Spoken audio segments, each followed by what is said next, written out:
Hey, 10-minute daily reality check here. Today we're going to talk about, something just crossed my mind right now. Wait a second. My studio executive, what? What? I don't understand. Wait. Are there voices inside my head? Or are there disruptors all around? Are there people all around disrupting me? Wait a second, my assistant right now is flashing something. He has a cramp. I've got to answer him, even though I told him I was, wait, somebody else needs my attention. There's a text coming in right now. Oh my God, a friend of mine has a hangnail I need to answer. Wait a second, someone just liked my Instagram post. That's so cool. I can't believe it's Mommy 2755. I've always wanted to meet Mommy 2755. Maybe I should I'm in line. I'm in line at the supermarket right now. And somebody who's not even there is texting me, and I'm in the middle of a conversation. Don't they know I'm in the middle of a conversation? How can they interrupt I got to get to them right now. Greg, what the fuck is going on with all the disruptors out there? Oh, Dave, I don't know. I'd really like to help you and tell you, but, I'm not feeling too good. My stomach's been kind of sick all day. You have diarrhea? Are you upset? I'm not feeling too good.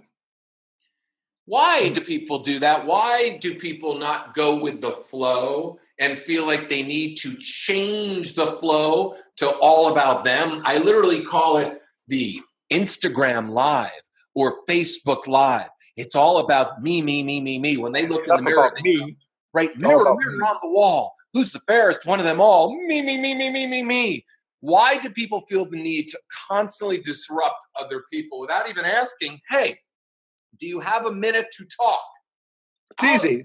That's an easy question to answer. It's all about look about me generation. It's Facebook, it's Instagram, it's look at me, I'm having tacos today. Look at me, I'm on a trip. Look at me, I'm at the beach. Look at my big fat cocktail. Wow. Me. Keep looking about me. I don't care what you're doing because what I'm doing is better. It must be better because I put it up on Facebook and I get 20 likes and everybody thinks it's awesome. So why should I care about what you're doing? You know, it's funny. When I date somebody for the very, very first time, I like to go and look at their Facebook page and I like to look at their Instagram page because the more selfies that they put up, the more I know that I'm going to be dating another narcissist, another me person. It's amazing how a 43-year-old grown woman is pursing her lips out, tilting the phone at an angle, and putting up another disruption shot. We can call it the disruptors that way.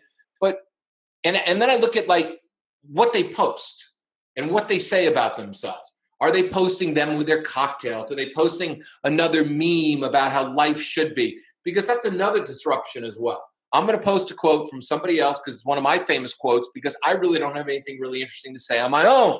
And when I do say things on my own, it's usually a disruption. There's a person I know on Facebook that every single time I look at my Facebook feed, she is apologizing for bitching about her life. She's apologizing, but she can't believe that her life is such a mess and how Los Angeles is such a terrible place. And we're supposed to feel compassion for that. I don't get it. The disruptions that people have, the texts that come in, the phone calls. People will just call you and not even say, hey, do you have a minute? They'll just jump right into, hey, Greg, you won't believe what so-and-so did to me, blah, blah, blah, blah, blah. And meanwhile, you're in the middle of this fucking project and you want to listen and you could listen, but you can't listen at this moment because you're doing something else. It'd be nice if a disruptor actually took a moment and said, listen, can I talk to you about something that's really bothering them? Like a legitimate problem. This is the thing I hate about disruptors. The problems are not really problems, and they're really not problems that have anything to do with me. So why am I spending all this time and energy fielding that question, throwing something back at them? And of course, you've got two options, right? You can be like, well, that sucks, but that's life, right? The asshole statement. Or you can be like, oh, I'm so sorry that happened. That's really a bummer. But in your mind, you're thinking to yourself, get over it, man. It happens to everybody. I got 2 flat tires last week. Did you hear me call anybody up and say, hey, can you pick me up and take me down to get my tire fixed? No. Got on my bike, went down the street, got a guy to come over with an air can. He picked up the car, took an hour out of my day, and he got it fixed. Now, the reverse happened to me in a phone call at rush hour. Oh, my God, I got a flat. And I'm across town, hanging out at my house, and it's rush hour, as you know, living in LA, what do you think should happen there? Should I get up and go all the way over there and help fix their tire? Can I do anything about it while I'm sitting over here at the house? No. They need to take care of themselves. They disrupt my life with their bad vibes, but because they can't fix it, they take care of their own crap. Well, I mean, people love, not only they take care of their own crap. I was just looking right now while you were talking, I was looking to really prove this point even more, the disruption that people want to have. It's not only are we disrupting each other, we're disrupting each other all day long and expecting. So the guy sitting next to me in first class, stress spelled backwards is desserts, pound, shit 101. Damn, forget Denver being the mile high city, more like a mile to the ladies' room. It's like, I believe there are many needed, I'm just reading off of the Facebook right now. I believe there are many needed types of humans, all different, all varied in purpose and composition. I am, in terms of psychological language, an ENFP, a carrier of light, a litter of light, the encourager, the promoter of joy. There are a few of these, only percentage of the human race that have depth and empathy and healing. Disruptors, right? Yesterday I lost the first person in my best inner circle. Disruptor. It's like the lack of people's ability to have civilized discourse makes me sad. The disruptors. Decent car insurance, not State Farm. Any suggestions? That actually is good. But people are literally using Facebook. Right. Literally just disrupting, and it's all about everything that people want a viewpoint on. Everybody wants to have a fucking viewpoint. The viewpoint is the NFL kneeled this past Sunday, to really tell Trump that he's an asshole. And the NFL against Trump is what it was. And then people are going, they're disrespecting the flag. They're doing this. Everybody wants to have a fucking opinion, and everybody wants to be a guru, and everybody wants to state their stuff, and everybody wants to be combative and angry. And that's why I don't even look at Facebook. I don't even read the shit on Facebook. The stuff that I just read just now, this is the first time I've actually looked at Facebook and read stuff, because to me, this is useless disruption from people I barely even know. Another person says, I don't comprehend why some of you keep saying it's disrespecting the flag or our military. That's disruption. She wants to get into an argument.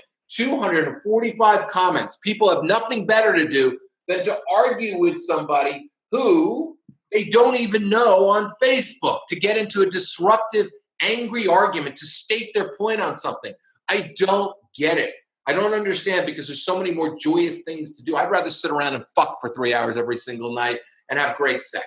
I'd rather hang out and talk to you on the phone for an hour. I'd rather watch a football game.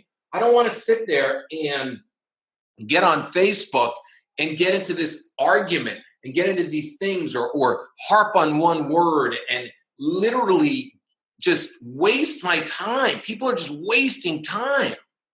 Well, they have no flow. People wonder why you can't get anything done. They wonder why they're unhappy. They wonder why they're single. They wonder why they don't have the right job. They don't live in the right house. They don't have, the great relationship with their kids. This is why, because they have no time to focus any real energy on themselves. They have no clue what they really, really want.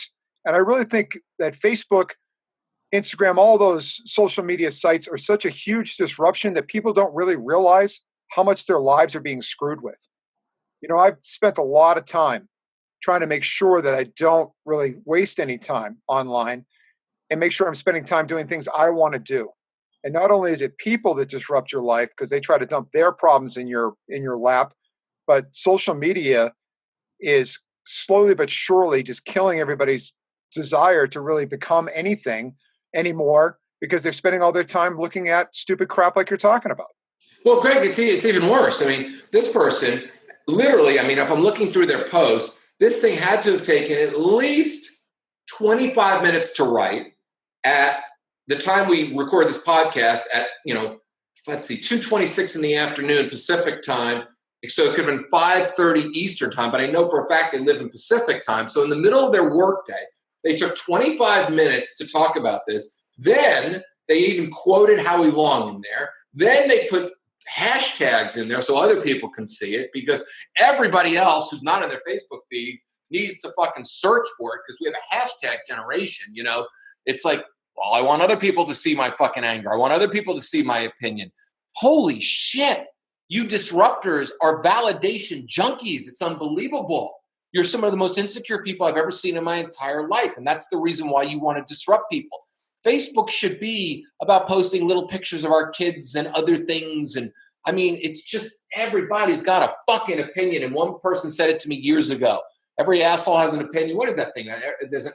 For every asshole, there's an opinion. Do you remember that? Like from back in the 80s, it was this thing that, we'd make fun of that, when we were in the bar business, a guy would come in and have an opinion, and every asshole has an opinion or something. We've given an allowance for people to stand on a soapbox 24/7. Now, a lot of people listening to this podcast right now can go, well, that guy David Wygant, his friend Greg, they're giving their opinion.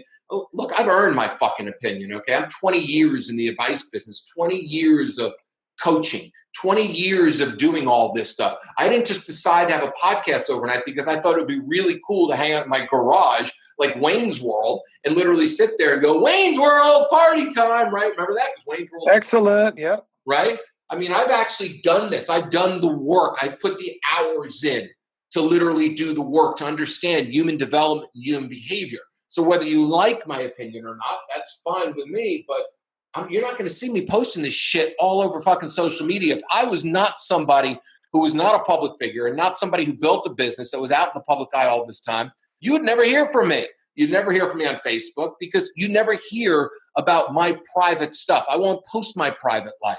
As a matter of fact, I don't put pictures of my daughter on Facebook because I don't really want to disrupt you. No matter how cute my daughter is, I don't really care whether or not you think she's cute or not. You're not going to see me post ridiculous opinions on things on Facebook at all. Maybe once in a blue moon, I'll post something just to look and see, get a healthy debate on something that's positive.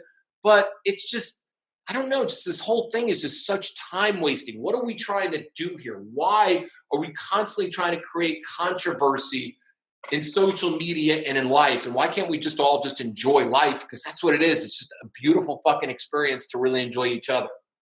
Well, it's hard because everybody's seeking validation. Everybody's online seeking validation.